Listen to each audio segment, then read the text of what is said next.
가족을 위해 하루 종일 노동했지만 가난했던 아버지 밑에 태어나서 겨우 굶지 않을 정도의 어린 시절을 보냈던 김승호 회장은 오늘날 4천억의 부를 이루고 미국 정부와 한국 정부에 수백억의 세금을 내는 기업가가 되었습니다. 그는 그의 저서 돈의 속성에서 만약 집에 고집이 있고 대항하며 아니요와 싫어요가 분명한 자녀가 있다면 그 자녀를 기업가로 성공시킬 수 있는 간단한 방법을 소개하고 있습니다.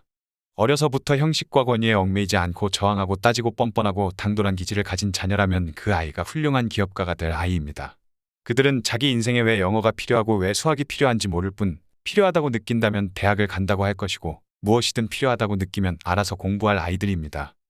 그 자녀를 훌륭한 기업가로 키우기 위해서는 부모가 하지 말아야 할 한 가지와 꼭 해야 할 한 가지가 있습니다. 그 자녀를 성공시키기 위해서 부모가 절대 하지 말아야 할 한 가지는 부모의 포기를 자녀에게 물려주지 말라는 것입니다.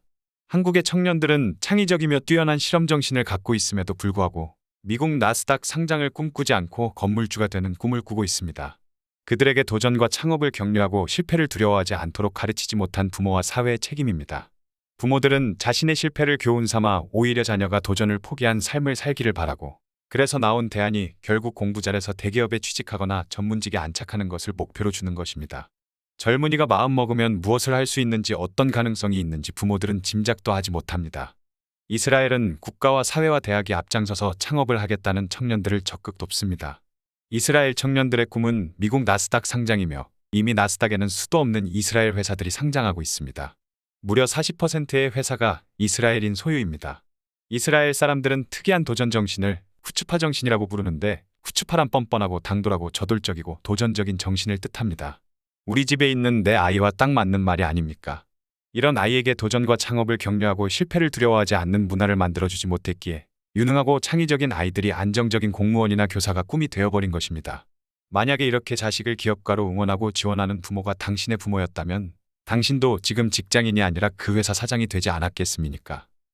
그 자녀를 성공시키기 위해서 해야 할 것 한 가지는 학원비 한두 달치를 넣어서 증권 계좌를 만들어주는 겁니다. 주식 투자는 단순한 투자 문제가 아닙니다. 사업을 이해하고 국가와 세계 경제를 이해하고 회사의 경영 시스템이 움직이는 것을 현장에서 볼 수 있게 하는 도구인 것입니다. 그 금액의 70%로는 한국 최고 기업의 우량주를 사주고 30% 정도는 자녀의 결정에 따라 사용하는 브랜드 중에 그들 사이에서 인기 있는 제품이나 서비스가 제공되는 회사를 고르게 합니다. 주가가 오르거나 내리면 서로 시황을 놓고 분석도 해보고 자기 계좌에서 일어나는 현금 변화도 같이 이야기해보게 된다면 그냥 이론으로 배우는 것과는 천지차이임을 알게 될 것이며 정치, 경제, 사회의 모든 이면을 바라보게 될 기회를 얻게 되는 것입니다. 놀이도 판돈이 걸려야 흥미가 생기듯 자녀에게 증권 계좌가 있어야 이 모든 것이 보일 것입니다. 다른 아이들이 애플사의 신제품을 기다릴 때 이 자녀는 애플의 배당 정책과 자사주 매입 동향, 신제품 판매 예상액에 대해 생각해 본다는 뜻이며 증권과 브랜드나 회사 가치, 배당 같은 경제 용어와 친숙해질 수 있습니다. 우리 대부분은 누구로부터도 금융이나 경제를 배운 적이 없습니다. 어느 나라 학교에서도 실제적인 경제 교육을 시키지 않기 때문입니다. 예전에 노예나 노비에게 글을 가르치지 않았던 이유와 마찬가지로 굳이 가르칠 이유가 없어서입니다. 글을 배우면 생각이 깊어지고 문서가 보이기 때문에 다스리는 사람들에겐 아래 사람들이 글을 배우는 것이 달가울 리 없듯이 경제 지식도 마찬가지입니다. 고등학교 때부터 실물 경제 교육을 시키고 교과 과정을 통해서 경제 용어만 가르쳐도 수많은 부자가 나올 것입니다. 경제 용어만 공부해도 젊은이들이 함부로 부채를 만들지 않을 것이며 수입의 일부를 주식이나 채권에 투자하면서 기업가 정신을 배우고 재산의 형성 과정에 참여해 나가며 존경받는 부자가 될 것입니다. 모든 국민들이 금융용어들을 이해한다면 어떤 정치가도 국민을 함부로 대하지 못하고 부도덕한 사업가가 설 자리가 줄어들 것입니다. 처음 해보는 투자 방법에 자녀가 흥미를 느낀다면 그 자녀는 사업의 천재로 키워서 기업가로 만들 수 있습니다.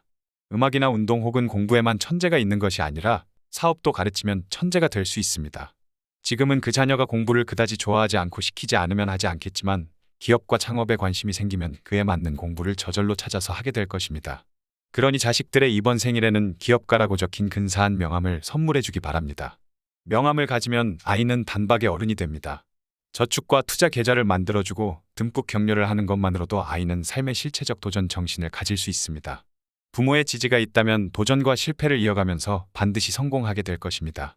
어느 날 반드시 당신 자녀가 그동안 증권 계좌에 넣어준 돈의 수백 배를 돌려주는 날이 있을 것입니다. 그러니 부모의 포기를 자녀에게 물려주지 말기 바랍니다. 이상 김승호 회장의 돈의 속성 중 말 안 듣고 당돌한 내 자녀를 부자로 만드는 법이었습니다. 오늘은 꼭 자녀 앞으로 증권 계좌를 만들고 그 자녀와 함께 금융을 공부하면서 자녀를 모두 부자로 만드는 멋진 부모님들이 되시길 바랍니다. 감사합니다.